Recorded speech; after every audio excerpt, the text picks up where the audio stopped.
오늘은 8월 16일 일요일입니다. 어제 광복절부터 이틀째 증시가 열리지 않았습니다. 그래서 오늘도 마감 시황이 없습니다. 그런데 지난 금요일에 정부가 연회의 하나가 주말 내내 남아 있습니다. 8월 14일에 재정경제부가 외환건전성협의회 겸 MSCI 선진국 지수 편입 추진 태스크포스를 열었습니다. 지난 1월에 발표한 외환자본시장 종합 로드맵이 어디까지 왔는지 점검하는 자리였습니다. 결과는 39개 과제 중에 30개가 끝났다는 겁니다. 이행률로는 77%입니다. 그런데 이상한 게 있습니다. 이렇게 많이 고쳤는데 우리는 지난 6월에 떨어졌습니다. 먼저 무슨 회의였는지부터 정리하겠습니다. 8월 14일 서울은행회관에서 열렸고 재정경제부 허장 이차관이 주재했습니다. 이름이 긴데 두 개가 붙어 있습니다. 하나는 외환건전성협의회이고 다른 하나는 MSCI 선진국 지수 편입 추진 태스크포스입니다.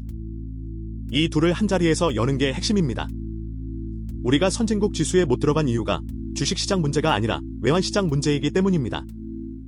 그래서 외환 담당과 지수 편입 담당이 같지 않는 겁니다. 점검 대상은 올해 1월에 발표한 외환 자본시장 종합 로드맵입니다. 8개 분야에 과제 39개가 들어있습니다. MSCI가 뭔지부터 짚고 가겠습니다. 모건 스탠리 캐피털 인터내셔널이라는 회사가 만드는 주가지수입니다. 이 회사가 전 세계 나라를 선진시장, 신흥시장, 프론티어 시장으로 나눠서 분류합니다. 이게 왜 중요하냐면 전 세계 수많은 펀드와 상장지수 펀드가 이 분류를 그대로 따라서 돈을 넣기 때문입니다. 어떤 펀드가 신흥국 지수를 추종한다고 하면 그 펀드는 MSCI가 신흥국이라고 분류한 나라에만 돈을 넣습니다.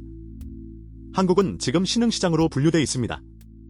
세계 10위권 경제이고 주식시장 규모도 큰데 분류상으로는 신흥국입니다. 이걸 선진시장으로 옮기자는 게 20년 넘게 이어진 숙제입니다. 그럼 지난 6월에 무슨 일이 있었는지 보겠습니다. MSCI는 매년 6월에 시장 분류 결과를 발표합니다. 올해는 6월 23일이었습니다. 여기서 우리가 노린 건 선진시장 편입 자체가 아니었습니다. 그 앞 단계인 관찰대상국, 영어로 워치리스트에 이름을 올리는 것이었습니다. 이게 어떻게 되냐면 먼저 관찰대상국에 등재되고 그 상태를 최소 1년 이상 유지하면서 평가를 받고 그 다음에 편입이 결정되고 실제로 지수에 반영되는 건 그보다 더 뒤입니다. 그런데 올해 6월 발표에서 한국은 관찰대상국 명단에 들어가지 못했습니다. 첫 관문에서 걸린 겁니다. 떨어진 이유가 이번 회차에서 제일 중요한 대목입니다. MSCI는 한국 금융당국이 추진한 개혁 조치를 긍정적으로 평가한다고 했습니다. 칭찬은 했다는 겁니다. 그런데도 통과시키지 않았습니다. 이유로 지목한 게 구조적인 문제가 아직 해소되지 않았다는 것이었고 그 중에 콕 집어 언급된 게 원화의 역외 거래 제약입니다. 무슨 말이냐면 이렇습니다. 원화는 우리나라 밖에서 자유롭게 사고 팔기가 어렵습니다. 외국인 투자자가 한국 주식을 사려면 원화가 필요한데 그 원화를 구하려면 사실상 한국 안에 있는 은행을 거쳐야 합니다. 주식시장을 아무리 고쳐도 돈이 들어오는 길목이 좁으면 소용이 없다는 지적이었습니다. 이 지적이 왜 뼈아프냐면 우리가 그동안 고친 게 대부분 주식시장 쪽이었기 때문입니다. 공매도 제도를 손봤고 배당 절차를 바꿨고 영문 공시를 늘렸습니다. 다 필요한 일이었습니다. 그런데 MSCI가 마지막에 손가락으로 가리킨 곳은 외환시장이었습니다. 그래서 8월 14일 회의가 외환건전성협의회와 같이 열린 겁니다. 진행 상황을 숫자로 보면 이렇습니다. 8개 분야 39개 과제 중에 30개가 완료됐습니다. 남은 게 9개인데 그중 3개를 올해 안에 끝내겠다는 계획입니다. 이행률 77%라는 숫자는 여기서 나온 겁니다. 그럼 남은 과제 중에 제일 큰 게 뭘까요? 이번에 발표된 것 중에 가장 무게가 큰 건 한국은행 원화 국제결제망입니다. 이름이 어려운데 내용은 간단합니다. 외국인 투자자가 한국에 계좌를 따로 만들지 않아도 자기 나라 금융기관을 통해서 원화를 갖고 있고 원화를 옮기고 그 돈으로 한국 주식과 채권 결제까지 할 수 있게 하겠다는 겁니다. 방금 말씀드린 6월 탈락 사유가 원화의 역외 거래 제약이었죠. 그 지적에 정면으로 대응하는 조치입니다. 일정은 이렇습니다. 올해 9월에 시범 운영을 시작하고 2027년에 정식으로 시행합니다. 기술적으로는 ISO 2020이라는 국제 표준을 쓰고 국제 송금망인 스위프트와 연결합니다. 이게 왜 결정적인지 조금 더 풀어보겠습니다. 지금까지 외국인이 한국 주식을 사려면 어떤 순서를 밟았을까요? 한국에 있는 은행에 계좌를 만들고 자기 돈을 보내서 원화로 바꾸고 그 그 원화로 주식을 삽니다. 팔 때는 반대로 갑니다. 이 과정이 번거로울 뿐 아니라 시간도 우리 영업시간의 무기입니다. 뉴욕이나 런던에 있는 기관 입장에서는 한국에 돈을 넣는 것 자체가 다른 나라보다 손이 많이 가는 일이었습니다. 원화 국제 결제망은 이 순서에서 한국 계좌를 만드는 단계를 없애는 겁니다. 주식시장이 좋아지는 게 아니라 주식시장까지 오는 길이 짧아지는 겁니다. MSCI가 보는 건 정확히 이 길목입니다.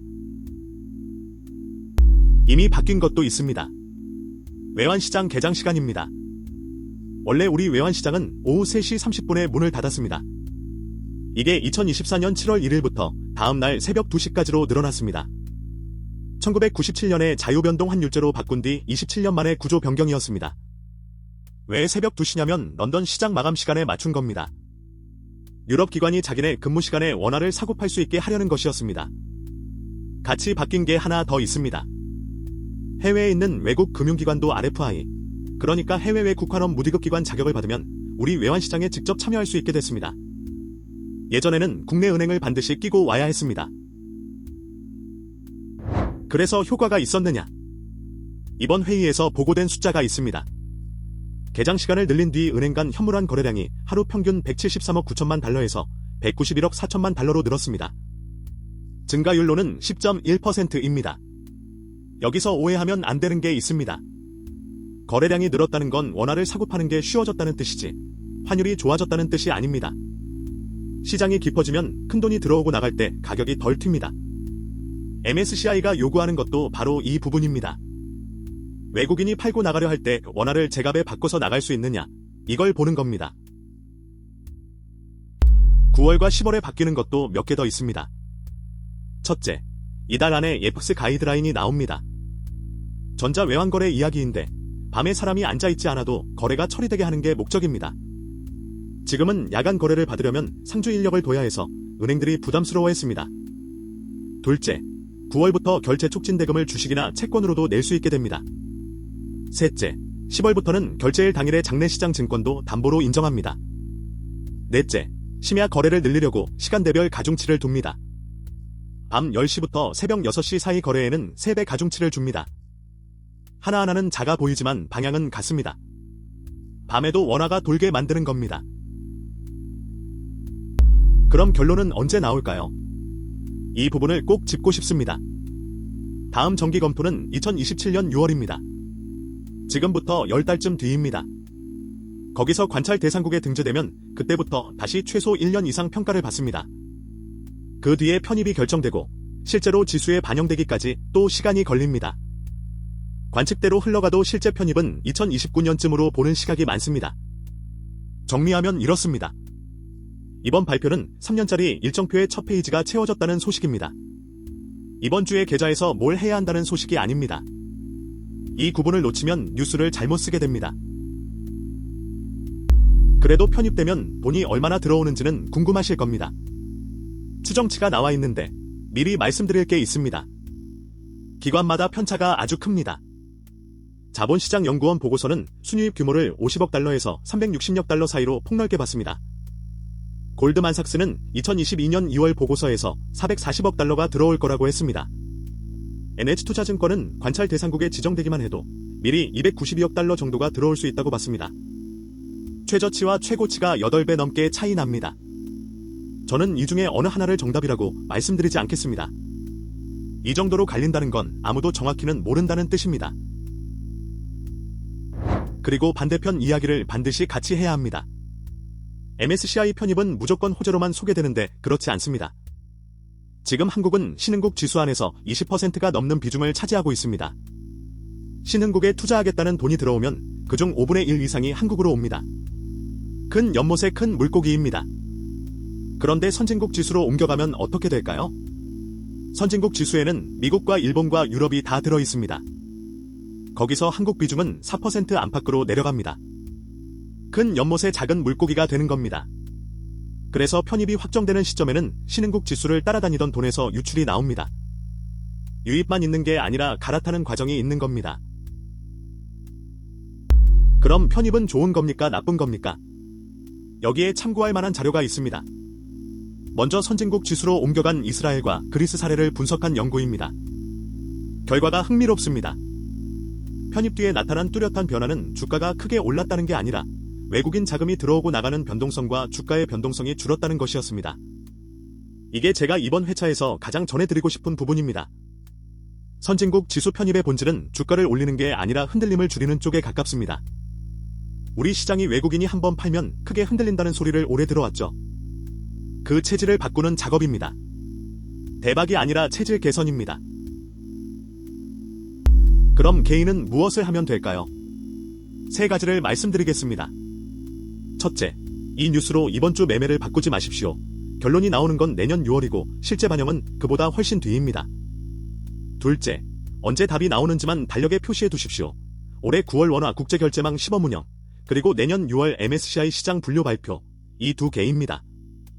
셋째, 유입 추정치를 근거로 삼지 마십시오.